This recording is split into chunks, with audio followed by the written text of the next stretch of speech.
Your fingers are numb before you even notice the cold. Your breath freezes in front of your face the second it leaves your mouth.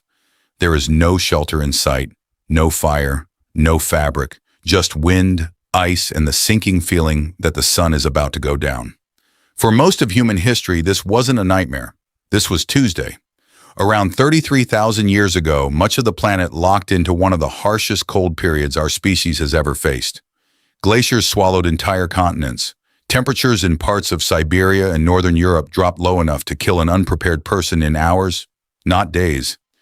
And yet humans didn't just survive there. They raised children there. They had homes there. How? Not with luck, with engineering. Quiet, brilliant, almost insane engineering, built by people with no metal, no glass, and no written language. Let's start with the single craziest fact first. Humans were living above the Arctic Circle, hunting woolly mammoths, sewing tailored clothing, and sleeping warm through temperatures that modern humans would consider an emergency. The archaeologist Vladimir Pitulko has spent years excavating a site called Yana in northern Siberia, where humans were living roughly 31,000 years ago in conditions that rival the modern Arctic.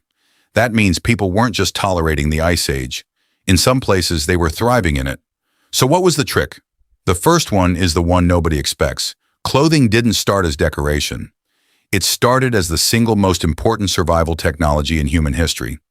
Here's the part that should stop you cold. For most of early human evolution, your ancestors didn't wear clothes at all. They didn't need to. Africa is warm. But once humans started moving into colder regions, exposed skin became a death sentence. Bare skin loses heat fast, way faster than fur, and humans, unlike almost every other mammal in a cold climate, are nearly hairless, so they built their own fur. The anthropologist Ian Gilligan has spent much of his career studying exactly this question. When did humans start wearing real clothing, and why? His research points to something remarkable. Fitted, tailored clothing, not just a draped animal skin, but actual sewn garments, appears to have developed specifically as a response to extreme cold, not fashion, not modesty. Survival first. Everything else came later, and the proof isn't just theoretical. At a site called Sunghir in Russia, archaeologists found a burial roughly 30,000 years old, where thousands of small ivory beads were arranged in lines across the body. Not scattered, lined up. The pattern matches exactly where seams would run on fitted trousers, a shirt, even boots. The clothes themselves rotted away tens of thousands of years ago. The beads are the ghost outline of an outfit that no longer exists. Think about that for a second. You're looking at fashion from the Ice Age, and the only thing left of it is where the decorations used to sit. But clothing needs one more ingredient to actually work: a needle. This is where it gets almost unbelievable. Archaeologists have found bone needles, with a tiny eye drilled through one end, dating back over 40,000 years, recovered from sites including Denisova Cave in Siberia. A needle that small, that precise, made from bone, using nothing but stone tools and patience. That needle is the difference between draping a hide over your shoulders and sweating versus a sealed, fitted, wind-resistant garment that traps body heat like a furnace. Loose fur lets cold air sneak in around the edges. Fitted clothing traps a layer of warm air against your skin. That's not a small upgrade. That is the difference between dying in a blizzard and walking through one. Now picture the second trick, the house. You can't outrun an Ice Age winter. You have to build something that can sit still and survive it with you. And in the open grasslands of Ukraine, where there were almost no trees for building material, ancient humans found a solution that sounds almost like a horror movie. They built houses out of mammoth bones.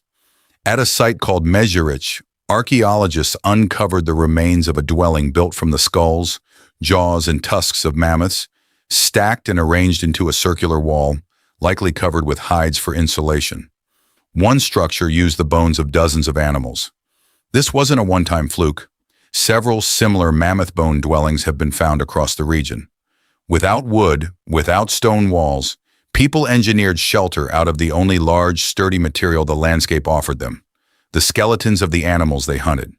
Nothing was wasted, not the meat, not the fat, Not even the bones holding up the roof. And speaking of fat, here's the twist most people never expect. You'd think survival meant eating as much meat as possible. Lean meat, protein, whatever you could catch. But in extreme cold, lean meat alone can actually be dangerous. If you eat too much protein without enough fat, your body struggles to process it efficiently, and you can develop a condition some researchers call rabbit starvation. Malnutrition from eating meat that's too lean, even while your stomach feels full. So Ice Age humans hunted specifically for fat, bone marrow, organ meat, blubber from seals and whales near the coasts. Fat wasn't a treat. It was the highest priority survival fuel on the entire landscape, because fat keeps your body warm and your metabolism running through brutal cold in a way lean meat never could. This is also where fire comes back into the picture, not just for warmth, but for control over your own biology. A controlled fire meant cooked fat, melted snow turned into drinkable water, and a defended perimeter against predators drawn in by the smell of a kill. Losing your fire wasn't an inconvenience. It could be a death sentence within a single freezing night. So early humans developed ways to transport embers, keeping a fire smoldering slowly inside protective material so it could be carried and reignited at the next camp, rather than started completely from scratch in the cold and dark. Now let's reconstruct what an actual day might have looked like. You wake up inside a shelter made of mammoth bone and stretched hide, the wind howling just outside the wall. You're wearing fitted clothing sewn with a bone needle, the seams marked once with ivory beads that you can still feel under your fingers. Your fire from the night before has burned down to coals, banked carefully so it doesn't die before morning. Someone stirs it back to life.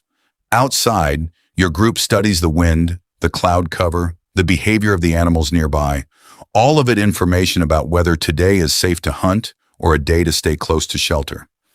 This wasn't survival by accident. This was a system. Clothing engineering, architectural improvisation, nutritional science, and fire management, working together, refined over thousands of years, passed down without a single word ever being written down. And here's the part that should genuinely surprise you. The Ice Age wasn't simply a disaster that humans endured until it ended. Some researchers argue the opposite. The extreme pressure of glacial cold may have pushed early humans toward exactly the kind of cooperative, technical, knowledge-sharing behavior that defines us today. The hardest conditions in human history may have helped sharpen the very traits that allowed our species to eventually spread into every climate on Earth, from deserts to rainforests to the literal Arctic. The crisis didn't just test human ingenuity. In a strange way, it built it. So the next time you put on a jacket without thinking twice, or step into a heated room and complain that it's still a little cold, remember what that simple comfort actually represents. Somewhere behind you, tens of thousands of years back, someone sat by a banked fire inside a shelter built from the bones of an animal that could have killed them, sewing a seam with a needle smaller than your fingernail, making sure the next generation survived a winter that should have been impossible. You wake up when your body is ready, in a warm room, with the flip of a switch standing between you and a cold your ancestors would have had to out-engineer just to see the morning. No alarm, no schedule, no mammoth bones required. That's not luck. That's inheritance.